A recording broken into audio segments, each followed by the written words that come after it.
Hi, everybody. Welcome to the Sandy and Friends podcast. It's Sandy and AnaLynne, and today we're here with Butch Patrick. Hi, Butch. How's it going? I'm doing well. How are you, sweetie? I'm absolutely incredible getting to talk to you, Butch. Wow. I feel the same way. Thank you. You made the same face. That was pretty wild stuff. All right, AnaLynne, why don't you ask the first question? I mean, it is her show. I should let her ask the first question, of course. So, Butch, when did acting first enter your life? My life acting, let's see. Well, I was always acting, but when I started to get paid for it, I was 7 years old. Um, my my little sister, I was about let's see, seven, I guess, second grade. She was about 3 or 4. She was a real pretty little girl, and they were actually focusing on her to do some print modeling and possibly lead into some acting work with this Mary Grady, who was an agent that had just opened up the first child agency. So they were looking for clients and no experience necessary. And they were actually a gentleman in Gardena was looking to be mayor, and he thought if he could get Michelle, my sister, into the movies, it would help him get the endorsement of our dad, who was kind of an influential guy around town. And he was really looking to get Dave Lilly to back his not back it, but give him an endorsement for his mayoral run. And I went along for the ride that day to take some photos of Michelle. And when he was done with Michelle, he looked over at me, and his name was Amos Carr. He had a shop on Hollywood Boulevard, and he was very well known in the industry for taking the best pictures for up and coming child actors. So he took a picture of me that he liked. He wound up putting it in the window on his of his studio, of his photography studio on Hollywood Boulevard. And maybe a month later, something not too far in the near future, the producer and director of a movie called The Two Little Bears, George W. George and Randy Hood was the director, were happened to be walking down Hollywood Boulevard, and they were still looking for the youngest child in this movie that was going to be the offspring of Eddie Albert and Jane Wyatt. And they saw the picture and they thought, "Wow, that's the face. That character face would be great." Walked inside, asked about me. The gentleman explained that I wasn't an actor, that it was just a happenstance situation of taking a photo. But they said, "Do you know how to get in touch with him?" And he goes, "Yes, of course I do." So they gave him Mary Grady's phone number, and Mary Grady called my mom, and my mom asked me if I wanted to go on an interview, and I said, "Sure, why not?" And be kind of fun to do. And in second grade, you're looking for adventure and anything not to go to school, I suppose. But that's how it started. I went on an interview, and they hired me, gave me my first job. I don't even think I went on an interview per se with the other kids. I think I was the only kid there that day. They pretty much had looked at a lot of kids, and that particular day, I believe I was by myself. So they hired me on the spot, and I went to work. That's crazy. I mean, like, they just happened to like your face and you ended up in acting. Yeah, my whole life, I'm just really a regular kid who wasn't intimidated by the hoopla of the Hollywood machine. I got along well with adults. I was kind of like wise beyond my years, but yet I looked younger than I was, which is the perfect mix in Hollywood. They love it when you can, when you're 10 and you can play 8, but you're actually mentally 15. So you get the best of both worlds, and that's what happened. And I wound up doing the movie. It was great. A couple things come to mind. Soupy Sales, very famous comedian back in the day, was in it. Brenda Lee, who is still singing today and a very big star. I mean, she's only 5 foot tall, but she's still a big star. And she played my older sister. And so 6 weeks work, got my experience underneath my belt. And during that time, I then picked up a Kellogg cornflakes commercial that was really well received. And then after that, I did the first few episodes of a little series called General Hospital that's still on this day. What is it, 63 years later, 65 years later, still running. And then one thing led to another, and I wound up doing a series called The Real McCoys, so on and so on and so on. And I just continued working. So, if you didn't take any acting classes, did you have any regular interest in acting itself before being hired? No, no, not at all. I just no. I just looked at it as a interesting adventure, and I had a knack for it. I was pretty good at it, and the fact that I could memorize well and be responsible. The big thing about a kid actor is being prepared and not being a liability. You know, as long as you're not a liability and you're not causing them to have to redo stuff, and you're you're hired as an actor, you're paid as an actor, but even though you're a kid, they expect you to be responsible and professional enough not to cause them any setbacks, so to speak. And I was good. I actually had a nickname in Hollywood when I was younger. My nickname was One Take Patrick, because I wanted to get it done right the first time, because the sooner we were done, the sooner I got to go home. Oh my God. That was my theory on it. I go, if we can get this done, the sooner I'm done, the sooner I'm in the car going home, because I had to drive about an hour to work. Well, I didn't drive, but whoever took me, I lived about an hour away. And if you would get there at 8 in the morning, that means you're up at 6, you're out the door by about 7, and then you're working, and you get there at 8, and you work until 5, and then you're back in the car until 6, or sometimes you didn't get home to play baseball or throw a frisbee or have any life. So I always liked it when we would get done early. And I, became very responsible because I didn't want to be the one that was causing them to have to redo it. It's so funny that so young that your mentality was, well, if I do it right, then I get to go home. Yeah, yeah.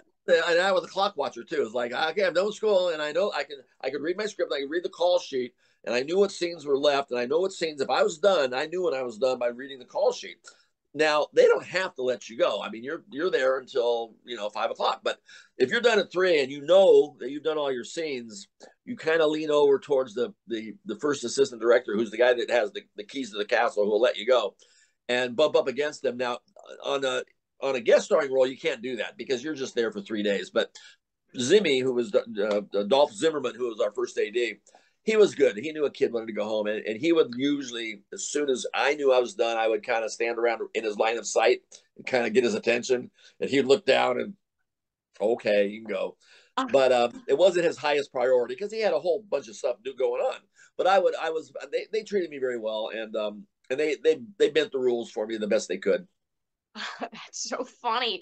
I cannot believe your mentality that young to just, yeah, I know exactly the way I'm gonna make this go. It's so funny to me.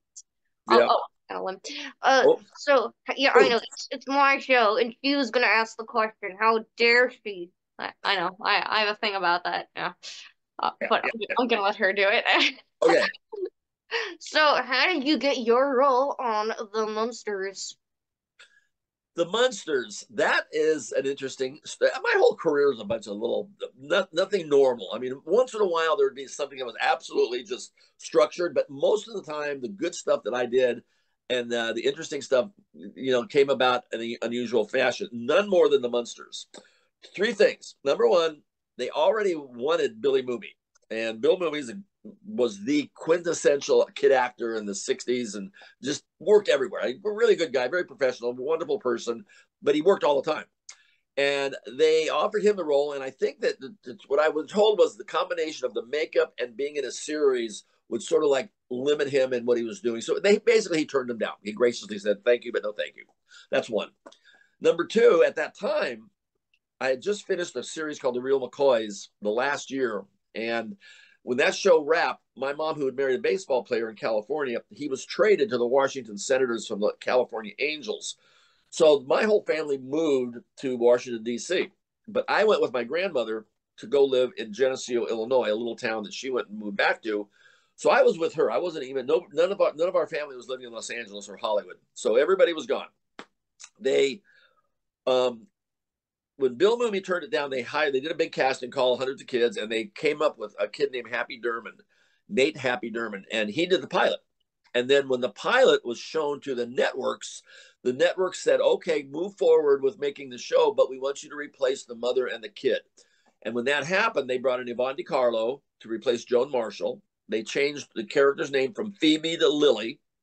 She looked a lot like Elvira Morticia, and they went with the big white stripe and the light colored dress that Lily wore, and that was the look they went with. And then the kid, they put out a casting call after they had looked at all these kids, and the network said no.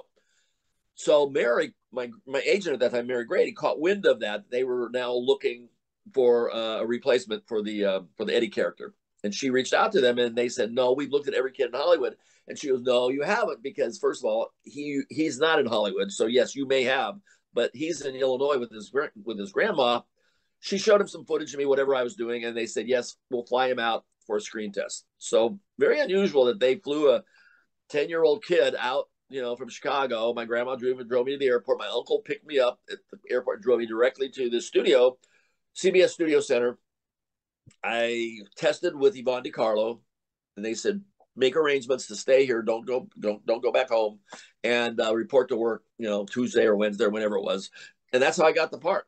Now I'm stuck in LA. I don't have a place to live, and I don't certainly have a guardian. So I moved in with my uncle, which was fine. I loved Uncle Woody. And we hired a woman to take me to work every day. And then once a month, I would get on a plane and fly home to Washington, D.C. to go visit my family, and then fly back on Sunday and be ready to go in for readings on Monday. Tuesday, we rehearsed. And Wednesday, Thursday, and Friday, we got into makeup and filmed. So that's a lot for a kid to do. I mean, how did that feel at the time? Was it overwhelming? What was it like? It was okay. It was a hectic schedule, but like I say, I was like a little. They used to call me a 39-year-old midget, which by today they would say little person because it would be politically correct. But they call me a 39-year-old midget because they said there's no way that 11-year-old kid. He's an 11-year-old kid. He doesn't act like a kid, and that used to be the running joke that I was an adult trapped in a child's body. And they called me a 39-year-old midget. So yes, it was interesting. It was definitely one of a kind. Driving into the studios and leaving the real world behind and walking into make believe studio life was very, very. It's beyond cool. It was just magical because what my favorite thing to do, like for instance, when my book was finished, the editor said, "What's your favorite story?" Because the book was called Munster Memories, and I said, the Munsters was my job and I enjoyed it and I have memories from that. But my favorite memory wasn't really the Munsters. It was when I had free time and I could say, okay, I got a couple hours. What am I going to go do? And who am I going to go see behind the scenes at Universal Studios? Because they were always 12 to 14 movies. There was 5 or 6 other series. There was always the lab to go see Mike Westmore and what makeup things he was making. So there was always something really cool to go explore. And that's what it's what young kids and little boys especially like to go explore. And I had this incredible studio at my beck and call that I could go into any soundstage because I knew how to open the studio door without causing them to have to stop filming. So I wasn't a liability, and I would sneak around, and I'm in my Eddie Munster outfit, so they know I'm supposed to be there. And I became kind of like the studio mascot for a couple of years. That's so funny. Oh my gosh, do you have a favorite memory from just going around exploring? Um, Yeah, I think it was kind of seeing the stars of the day wandering around behind the scenes and just being regular folks. It would be like if paparazzi was around then. If I would have had a camera, it would be like, oh, there's Bobby Darin and Sandra Dee, over there walking hand in hand, or there's Charlton Heston over there in his El Cid Mo Howard haircut. Or, oh, there goes Alfred Hitchcock. He picked me up and drove me down the street because I was walking. I was late to lunch, and he gave me a ride in his old Cadillac limo and stuff like that. Stuff like that. I was good friends with the McHale's Navy crew. They were out by the lagoon where they did Jaws. After the McHale's Navy. So Ernie Borgnine and Tim Conway, and we had a lot of Gary Vincent. Had friends out there. My uncle used to supply horses to the studios. Not the uncle I lived with.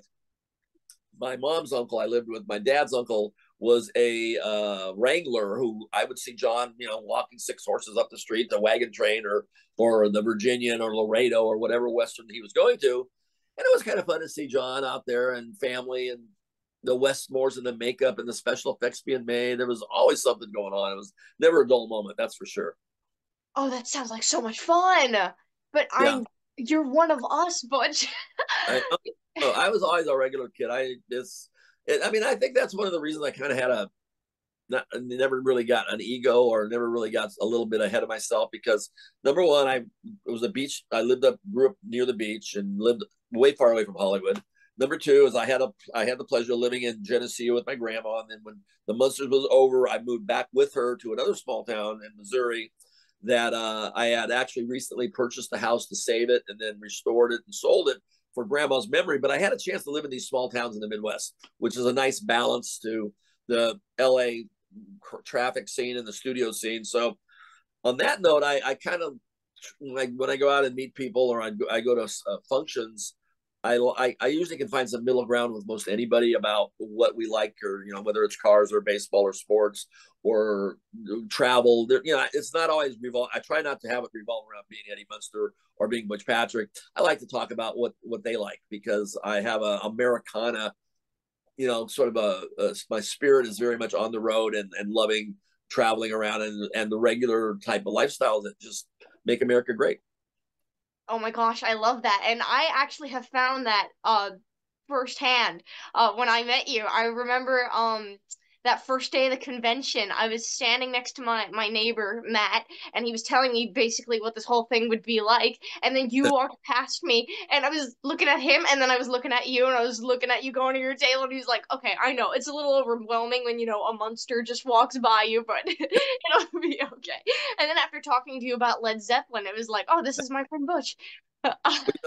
That show, you were like, everybody loved you at that show, by the way. You were, Oh, and you were there with some really good people. I mean, those were some of the A-listers that I mean, you just like Cherie Currie, yeah, when you got up on stage with her, and then we had Mickey Dolenz there. yeah.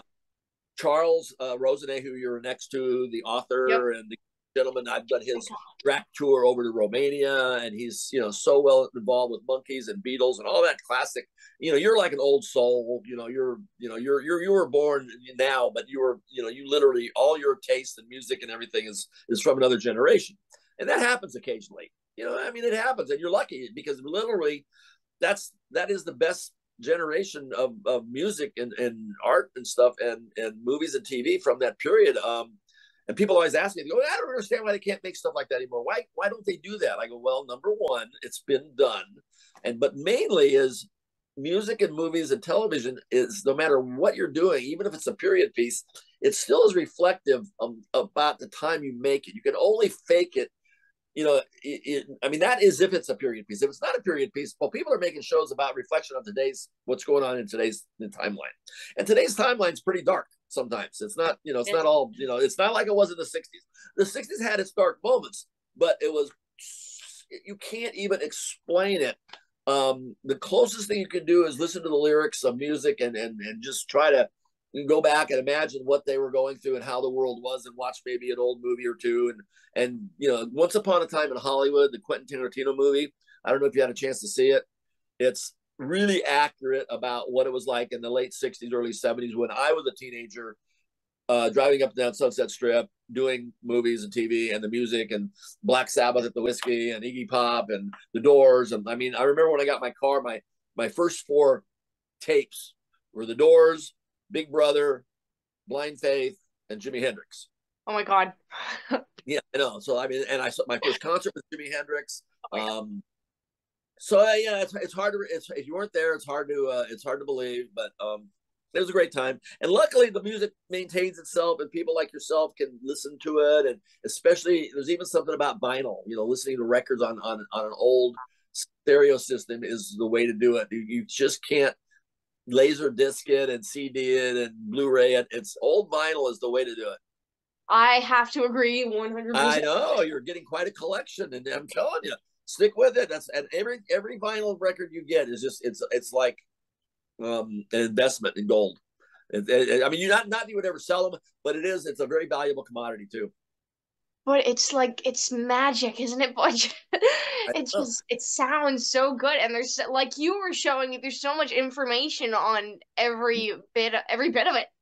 Yeah. Well, yeah. Some of my best memories are musical venues, and it was cheap and it was easy, and it was just a whole different world. But I was so happy to be part of the period that I grew up in, being born in '53, catching a little bit of the '50s, a little bit of Elvis, a little bit of Fabian, and that whole black and white genre.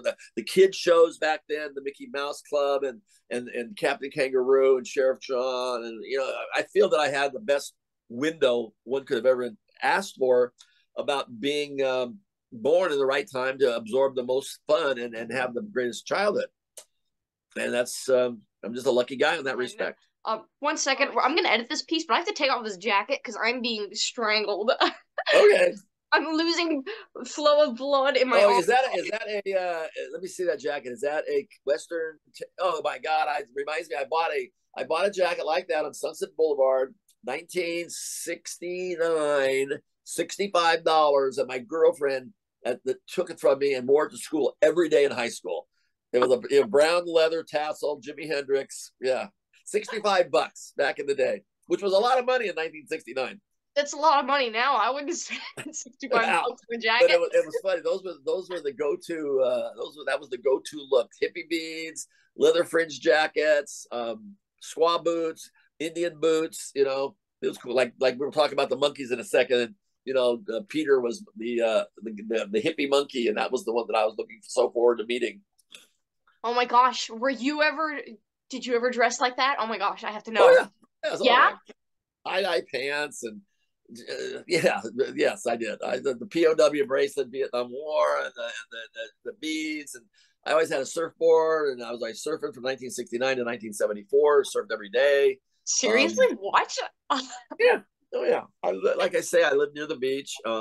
That's what we did. You know, we had cool cars and great times. And if you ever, there's a movie with Johnny Depp. It's called Blow, and it's about basically the cocaine trade, but it represents where society was in the late 60s and the early 70s in South Bay where I lived. So when I watch that movie and I see all the scenes on the beach and the people and the bathing suits and the skateboards, I go, there it is. That's exactly what I was doing. Exactly. Without the cocaine. Oh, Without the smuggling. that's always good. Okay, so here I'm gonna bring AnaLynne back and we can talk more. Oh my Okay. god, she just threw me on the floor. Can you believe She floored you. That's so funny. Oh my gosh. Yeah. Well, we were talking about the Monkees, so why don't we talk about the Monkees? Monkees. Okay. When I was acting, I very, very rarely shared my experiences with anybody at school. Didn't really care. I did my thing. I wanted to go back to school and just blend in. That was all I really wanted to do. But there was one exception to that, and that was when I was cast to do the Monkees Christmas show. I was in the 8th grade. I probably was coming up on 14 or 15, probably 14. And I went up for the role. Now, you got to remember, whenever I would go on an interview, I would pretty much just give it my best shot and go home. And if I got it, I got it. Couldn't care less. It didn't matter. Just, you know, I did it. I'm there. Let's go. This particular time, when I got home, I was already calling the agents. You know, what happened? What happened? You know, did I get it? Did I get it? Did I get it? And I wound up getting the role of Melvin Vandersnoot for the Monkees Christmas episode. Now, the reason this was so important to me, two things. Number one, I was a fan, but number two, the Beatles had come on the Universal lot one day, and I missed them, and I was really bummed. I was a huge Beatles fan, as you know. So I missed the Beatles. Not the end of the world. That everybody else got to meet them up at the Hollywood Bowl because they were all in Hollywood, and I lived way far away from Hollywood. And I always told my agent, I said, "Hey, I don't want to do anything movie Hollywood related. Just leave me alone. Don't even bother." So she didn't. But now I see pictures of all these people at the Hollywood Bowl meeting the Beatles, and it's like after the fact. So when the Monkees interview came up at that time in 1968, the Monkees were as big, if not bigger, than the Beatles because they had a TV show on every week in America. Not to mention they had 3 or 4 songs in the top 10, and they were a lot of airplay. They were very big. So I really wanted to get the part, and I got it. So as soon as I finished the role and did my week's work with them, I went to school and told everybody, I might as well put a loudspeaker on it, you know, that I got the Monkees because this was a big thing to me. That's the only time I did that. But to answer your question, going on the show, 3 things occurred that I remember the most. Number one, how accessible they were, how regular guys they were. You know, they were very kind of like me, just all great, loving every minute of it, but not having the ego to go along with it, being this and that. That was cool. Number 2, I remember Sally Field was dating was dating Davy Jones at the time. She had a hit series called The Flying Nun. She had just come off a Gidget. She was a very wonderfully attractive, nice, friendly person, and she spent a lot of time on the set. And I thought that was cute because they were like a cute little power couple back in the day. And Sister Betrayal and Davy Jones. And then number 3 was the hippie Peter Tork was my favorite because he was like the hippie guy, flowers and beads. So when I did the show, neat thing happened. The script was written where they were hired to babysit me for a Christmas holiday. And I was a little rich kid that didn't understand the meaning of Christmas, which was like bah humbug. I was like a junior Scrooge with, an analytical junior Scrooge. So I was in a lot of scenes. And the script was literally written about this boy, me, with the Monkees in tow, babysitting me and trying to do their, how, the show's always very wacky and fun and this and that, which it was. But I got a chance to work with them as an equal. We were in all the scenes together and got a time to act with them and did this and did that. And that was really neat because it wasn't one of those little, you walk in, you do your thing, you walk out, and you're on camera for a few minutes and you get to see them from afar. This was really working with them, interacting with them, and showing your acting chops, and that was good. And I really enjoyed the episode. Then when I saw the episode at Christmas, because I didn't know what it was going to turn out like, and I saw them sing Rio Chiu at the end so beautifully, and then when I saw them introduce, I wasn't there for the day that they did the last scene, so I was unaware that happened. But when I saw it, this is so great that they're going to show the whole world what I know, which is how accessible and how fun and how neat they are, and how regular guys they are, and how much they appreciate where they are. And they did that with the ending sequence where they brought everybody up and introduced them to the world. And this is so-and-so, and this is so-and-so. And it was really great. Do you have a favorite memory from being on that set? Not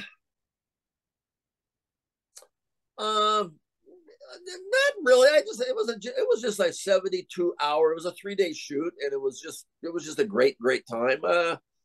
Yeah, I mean, there was lots going on, but I probably enjoyed my time when we were doing sort of like the fantasy scenes where they're riding the motorcycle through the department store, and he makes me dance with a pretty girl, and he hands me a styrofoam cup as a gift. Mickey does, but it was a little bit of this, a little bit of that, but it was all good. Sounds like a blast. I can't even imagine being a kid on that set. Like it was. I've done a lot of interesting, good stuff. People ask me what was my favorite piece of work, and that's basically it. Maybe it wasn't so much because it was the best, but it was the period, the timing, the popularity. That particular week for a 14-year-old kid was, and then having it turn out to be such a great episode as well, which is timeless now because every Christmas it will always be aired for forever. Of course. You notice what's over my shoulder? I was just gonna say, isn't it like that's it's beautiful? Oh, my puppet. Yeah, where'd you get that? Yeah, I don't know. Some little ventriloquist guitar playing talented chick give it to me. Golly, I don't know anyone like that. Lidsville. Let's talk about Lidsville. Hey, Lidsville. Speaking of puppets. Yeah, right. Well, I'm not a puppet. You do know that. I am a fully functional human being, of course. There you go. So speaking of Lidsville, pretty much another interesting story. I am going to school. I have now left public school because of a issue when I went out of the country for a movie. They wanted to hold me back, and I said, no, I don't want to be held back. And they wouldn't allow my work credit to take it. So there was a school up in Hollywood called Hollywood Professional that was basically structured for kids in the industry to allow them a little bit more latitude than the public school structure. So I enrolled in there. I was absent like 51 days the first year because every time I'd get up, if it was a sunny day and the surf was happening, instead of going north, I'd hang a left west and go to the beach. And then I'd tell them I'd been working somewhere, and then they bought into it. So it was really easy. But while I was at that school, I befriended the Cowsills, another huge 60s, very talented group. I'm sure you know who they are. Of course. So any of your listeners or fans who don't, you need to listen to the Cowsills because they're an extremely talented, original family. They're still doing work today. Susan and Paul and Bob are out touring. John is a drummer. He was the youngest, and he's now with the Mike Love Beach Boys as a great drummer. So, and he's married to Vicki Abelson, who was with the Bangles, the original Bangles, I believe. So yeah, so they're still doing music, and I went to school with them. So I was up there at Hollywood Professional when my agent called and says, "There's this guy, the Croft brothers, Marty Croft, called you and wants to know if you'd be interested in doing a show. He wants to interview you. And I go, well, what's the show? And he goes, well, she goes, have you ever seen HR Pufnstuf? And I go, I know of it. I haven't really watched it. And she goes, well, they're very big in the Saturday morning programming. And I go, whoa. I don't want to do Saturday morning programming. I just came off a movie that was supposed to be a big hit and it didn't happen and it got shelved. And I'm going from movie star status. That was pulled away from me. Now you want me to do Saturday morning status. And it was like, I'm almost 18. I'm thinking about retiring anyway, pursuing my race car dreams. She goes, all right. So I tell Susan Cowsill and Barry Cowsill about this. And they go, what are you turning down work? Do you never turn down work? And he goes, they could go on the interview. Okay. I go on the interview. So as I'm sitting there looking at the factory and really interesting, cool stuff, and I noticed a picture of the Bugaloos. And the Bugaloos was their second TV series after Pufnstuf. And I go, this was for the third series called Lidsville. So I'm looking at this picture of this really attractive, cute girl. And I think her name was Joy, the character, but her name, her real name was, oh my God, Caroline Ellis. Her real name was Caroline Ellis. And I go, is there any chance she might be around? And he lied to me. And he goes, oh yeah, she drops in here all the time. And I go, all right, let me think about it. So I think about it, and I go, no, I got hair down to here. I don't want to cut my hair. I'm looking like Robert Plant or somebody. I'm looking like a real rock star. So Sid Croft, his younger brother, offers to say, listen, come up to Hollywood. Let me take you to lunch and explain to you why this is a good idea. So I go, all right, fine. And we go to lunch. One thing leads to another, and he's got to drive in a yellow Corvette. He's really cool. He's a nice guy. They're both nice. He convinces me to do it. So I go, okay, I'll do it. And then I tell the Cowsills about it. And they go, yeah, this is great. 11 weeks work, this and that. Nobody will ever see it. One thing leads to another. And so I go ahead and do it. Never meet Caroline Ellis. She never shows up. But I spent the summer of 18 I was 17. They worked me as an adult at 17. Never squawked about it. I turned 18 in the middle of the shoot. Paramount Studios, Stage 8. Happy Days took over that stage right after we left. And I was out there with the Brady's. The Brady's bunch was on the same lot. So I would see my friend Barry and this and that. And, so cool. All the yeah, it was cool. And I had a chopper at the time that I was riding to the studio. So they wouldn't let me bring the chopper on the lot because it was too loud. So I would have to come flying in and shut it off, go through the gate, coasting about 30 miles an hour. And then I would turn around and I could coast almost all the way to Stage 8. But the problem was then after work, if they wouldn't let me fire it up, even though it was like late in the day, I would have to push it back. So that was that. And just like, of course, this is life. Just a chopper. I wound up in Lidsville the summer of 71. And that was fun. Charles Nelson Riley and Billy Hayes and all the little people in Hollywood were inside the puppets and the hat characters that they created, of which I knew several of them. Jerry Marin, I knew Felix Silla, Sharon Baird, who played Raunchy Rabbit, Joy Campbell, who was Nursey. So it was a fun summer. It was weird, unusual, but we knocked it out. We did a lot of neat stuff. It had technically it was an advanced series. It had chroma key, which is superimposing images early on. It had multiple cameras going at a time to cover the main, one big wide shot, then a two shot, then a single. So it was very efficient. We got a lot of work done quickly. The director was on another soundstage viewing the monitors and talking to you through a God mic, which was the first time that had ever come into play for me. So I was a little intimidated by that. It got used to it. And so that was another interesting thing. And then on that note, the third other interesting show that I did was a thing called The Phantom Tollbooth, which is a book, which is a very good book in the reading curriculum in schools for probably 5th or 6th grade. And it was written by, give me a second on that one. It was written by, who was it written by? James? No. I got his picture somewhere. Oh, hold on, where's my book? It's right over there. One second, I got to look. No problem. It is written by Norman Juster. It was written by Norman Juster. Sorry about that, Norman. And Chuck Jones, who was the legendary animator, director of cartoons and this and that, it was his only feature film. And he that was another one that I really wanted to get. It was between me and another kid, and I worked really hard to get that part. And I wound up winning it, so I was happy. And this movie was going to be on every year. The idea was for him to do this movie and then have it air every year like The Wizard of Oz, like an annual event. That's unfortunately never happened because it was produced by MGM Studios right at the time that they were getting out of the movie business to build the MGM Grand Hotel and Casino. So he finished the movie, but it never got released properly, even though it's a good movie. And that was a fun little movie because I got to work with all the voices and the Mel Blancs and the Dawes Butler and the June Foray and all the voices of all the cartoons that I grew up with. I'm now in the studio seeing the real people do their thing in person, and that was quite fun. That was a really good thing. And then Chuck Jones was a wonderful guy and you know, just a super guy to be around. So that was kind of cool to work with Chuck Jones.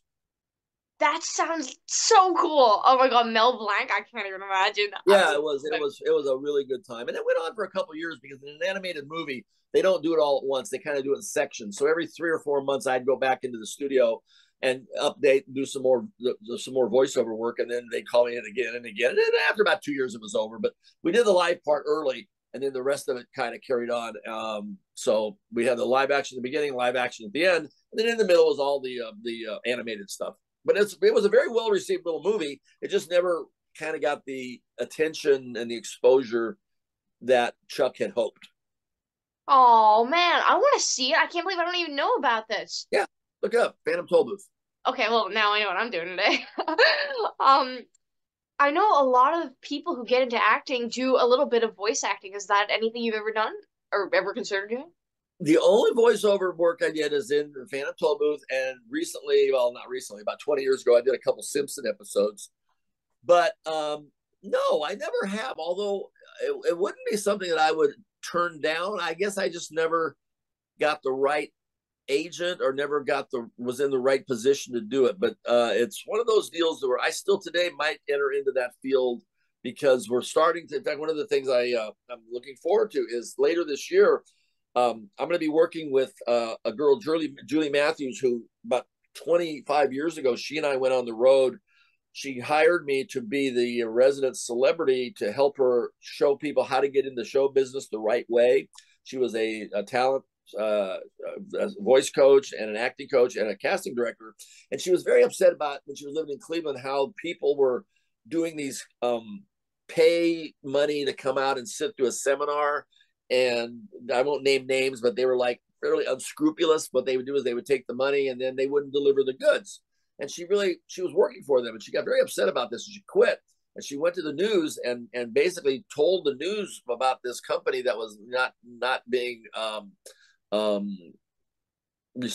respectable to what they were promising to do. And she ran them out of town, bottom line. So when she ran them out of town, she then decided to replace that with how to get into show business the right way. And she and I worked together, and it was really fun and rewarding to help people achieve their dreams and tell them the truth about it. And the real odds are you're not going to get there. But if you choose to do it, at least do it the right way and spend your money wisely. And this is the way you're going to get your best shot. But my message to them was always, don't worry about, do it because you love it. Don't do it because you think you're going to get rich or famous. But everything you learn about that, hoping to achieve that goal, everything you learn isn't wasted time. And it isn't wasted effort, because those things are going to come in handy in whatever you choose to do in life. So even though you may never become the movie star, it's still good stuff. And I used to tell them, if you don't care about your ego being the movie star in front of the camera, you have a much better chance of working in a field behind the scenes that all the, at the end of a movie, when you see all those credits of the endless 20 million names that come scrolling down, I go, every one of those people makes a good living. They all have good benefits, and they're in the industry, but they're not talent. They're much more secure working on a movie because the talent comes and goes, but these guys will continue to work long term because they have a craft that needs to be done. Yeah. So that's what I used to explain to them. I said, I would try to adjust your gears to where you do that. You have a much better chance. But if you still need to be a star, at least you're on the studio, working in a studio atmosphere. So you're a lot closer to being discovered. While you're waiting to be discovered, you can still be working in the industry.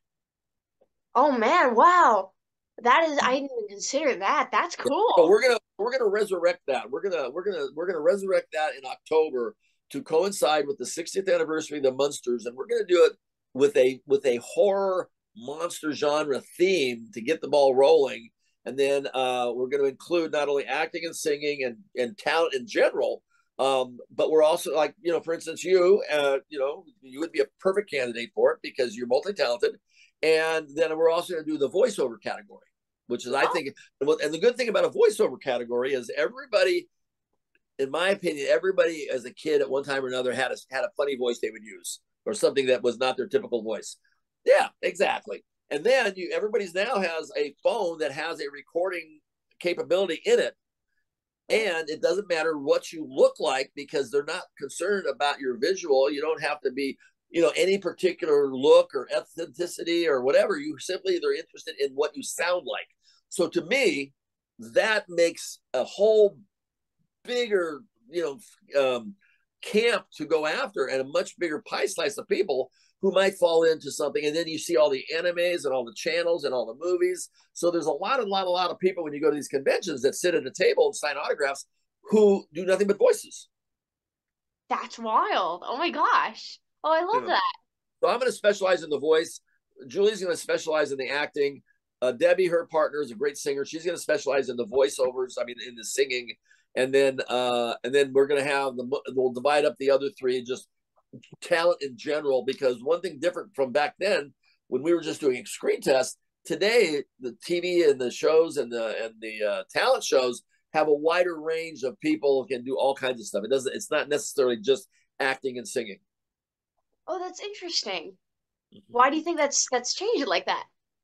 I think there's just, I worked with a company back in the 80s called the Great American Screen Test, and we had millions of people get involved in the talent search. I mean, to this day, it amazes me how many talent shows are on TV, singing shows. Yeah. I mean, American Idol and America's Got Talent. There's just limited, the Masked Singer, and I mean, there must be 10 of them. I'm not sure the exact number, but there's no shortage of people that are looking to get their moment in the sun, their 15 minutes of fame. So this is a way to help them achieve it. And we're not guaranteeing it. We're just letting them know if this is something they need to do, this is the best shot you're going to have, is knowledge and knowing how to go about it. Oh, well, that's awesome. So where can people find out more about this or get involved with it? Well, we're going to, I'm going to come back and revisit that, but I will be putting stuff up on munsters.com. But right now, this is so new that literally we haven't even named it yet. We're figuring out what the names will be. But what I'll do is when there is a name, and you have an exclusive, you actually have a scoop on this, which is for your listeners. I called in and I said, I would really like to redo our interview. This is our second interview. First one never happened. First one never happened. I wanted to come back and give you an exclusive scoop on this because this is going to be important. And you are a perfect example of someone who would be one of our participants, because we're going after people exactly like you. Oh, that's so sweet. Oh my goodness. Literally, you're multi-talented. You do this, you do that, you like this, and there's lots of people don't know how to go about doing it. You're way ahead of the curve, but a lot of people would like to be where you're at, and we're going to try to help them get that first step. Oh, well, I'm so glad that I could help promote this. So, well, it was funny when I was sitting talking to you, and this is a little compliment. This is the Sandy Netbird fan club here. When I was sitting looking across the way at you, and you were getting, playing the guitar, and all these guys were coming by, these rock stars were helping you, and I said, this is really interesting because when I was, how old are you? 15? 16. 16. Okay, you were 15 when I met you. Yes. So when I met her, and I told Giselle, who was sitting with me, I go, this is so cool to look over there because this girl knows exactly what she wants to do in her life, and she's going to achieve greatness through that. But the neat thing about it is, some people go through their entire life never really knowing what they want to do, and you are very lucky because you have it all figured out right now, and you know what you want to do, and you will continue to do that. And that's a wonderful trait and a wonderful gift, because so many people don't. And I was very, very happy to have met you, because I looked up when you were on stage with, and even Cherie said that. She goes, well, when I was 15, I was a lead singer of the Runaways. She knew what she wanted to do. She figured it out. You figured it out. And that's exciting. Oh, that's so sweet of you to say. Oh, thank you so much. You're welcome. You're welcome. So maybe down the road a piece, when it happens, we can utilize you again and figure out a way to kind of uh, use you as a as an example of how to, what to. This is a person we can lead by example. Maybe we can come back and revisit you when you can give some insights into how you've gotten to where you've gotten. I'd be more than happy to do anything for you, Butch. Well, thank you. Yeah, that's what I wanted to get out and share with you, because it's a very exciting thing, because all I really try to do is help people achieve their dreams. And it was like we were so upset when these people would take these folks' money and then leave them hanging, because you're not just taking their money, you're taking their dream. You're Right, you're yeah. messing with people's dreams. And dreams they're fragile, they're important, and nobody should get take their dream away from them because somebody fleeced them for $2,500. Oh my God, you're such a good guy. Like I'm listening to how genuine everything you're saying is, and then you just want to help people. That's just incredible. I love that. That's goes around, comes around. It's part of the whole being working on Karma. doing the right thing and being sober and helping those. And yeah, it's just, you get more out of life when you give it, so it's all good. Oh, that's wonderful. Oh my goodness. Well, Thank you. whenever you have all those details about this Yeah, yeah. win, just Oh, let me know, and I'd be more than happy to share it. And oh. anything you want. All right. Well, anytime you have any questions, that's good. But for me, people that want to reach me or check things out, I always tell them Munsters.com is always there because it has my schedule. But I have the real Butch Patrick is Instagram, all things Munster, and 2 Facebook accounts. You'll find me if you seek me out. I'm pretty easily trackable down. Good. You better, all you out there. All All these things Munsters on hypothetical. X. Yeah, all things Munsters on X. And I will be in touch with you soon. Awesome. Well, thank you so much for joining us once again. Go Yeah, go go thank you for go talking. get some new vinyl, the old vinyl, old new vinyl. Uh, always. Just Bye mine, bye. period. Thanks, Katie. Thank you so much. I'll see you soon. Okay, bye bye. Bye bye.